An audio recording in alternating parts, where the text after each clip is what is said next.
Salut les amis, très heureux d'être avec vous encore ce soir. Après le raz-de-marée d'hier, on est quasiment à 170 000 personnes qui sont venues écouter Sam, l'éliminé de vendredi.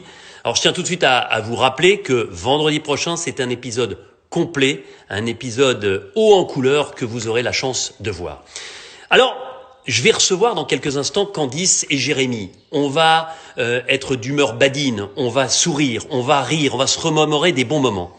Mais avant ça, je voudrais à toutes et à tous vous donner mon sentiment par rapport à ce que j'ai lu hier. J'avais pas soupçonné à quel point, avant de lire ce qu'ont écrit Régis, Inès, Charlotte ou Alexandra, je n'avais pas soupçonné à quel point certains pouvaient être monstrueux dans leurs commentaires.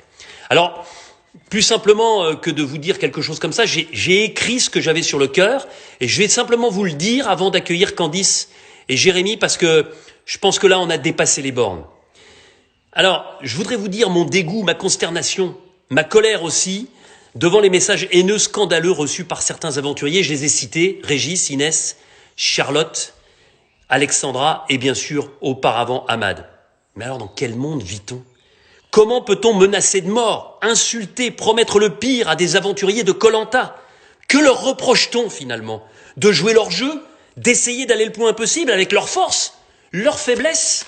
Parce que c'est important aussi dans Koh-Lanta, et leurs idées.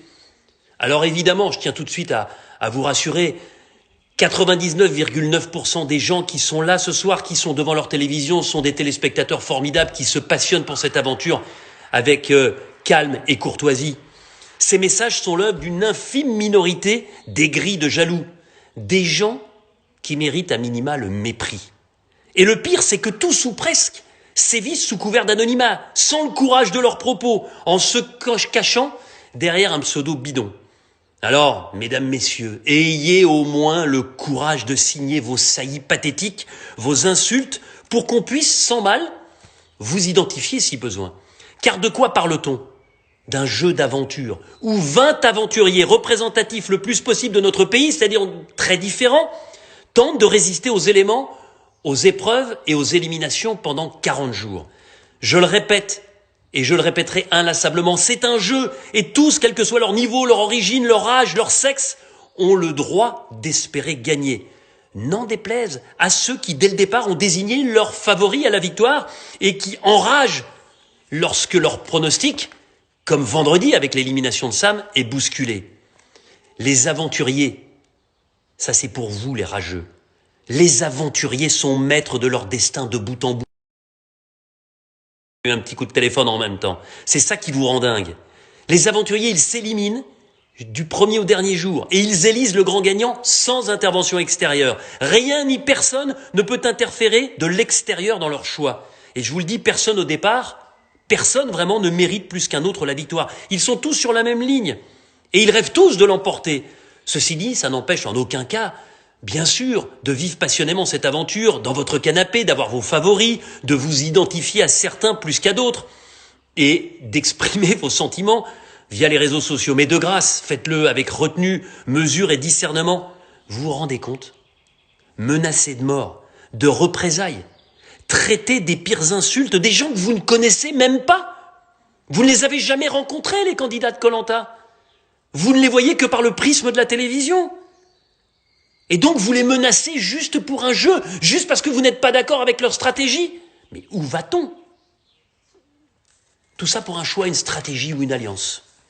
Alors encore une fois, je voudrais apporter mon soutien le plus total à tous ceux qui ont vécu ça. Mais il y a eu Clémentine avant. Il y en a eu d'autres sur les saisons précédentes. Mais là, cette année, il y a eu d'abord Ahmad, puis il y a eu ensuite, effectivement, Régis, Inès.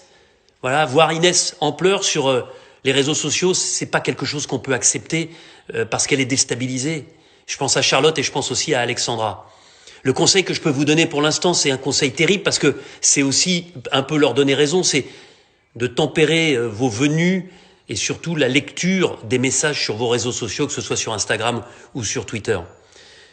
Et pour terminer, je voudrais poser simplement une question aux dirigeants des réseaux sociaux. Comment pourrait-on mettre en place une procédure pour intercepter et mettre hors d'état de nuire les plus abjects ? La balle est dans votre camp. Et comme je le dis, dans cette aventure comme dans toutes, dans l'île des héros que vous aimez par-dessus tout le vendredi, à la fin, il n'en restera qu'un ou qu'une. Et personne parmi vous, ni moi, ni vous, ne décidera. Ce sont les aventuriers qui sont maîtres de leur destin. Suivez-les, aimez-les, vibrez avec eux, contestez leurs décisions, mais avec élégance. C'est ça aussi le charme d'une émission participative comme Koh-Lanta. Voilà, c'était la petite parenthèse, mais j'en avais gros sur le cœur et je voulais vraiment le dire parce que là, on a dépassé des bornes dans les mots, dans les actes, dans les menaces, et ça doit vraiment ne plus exister.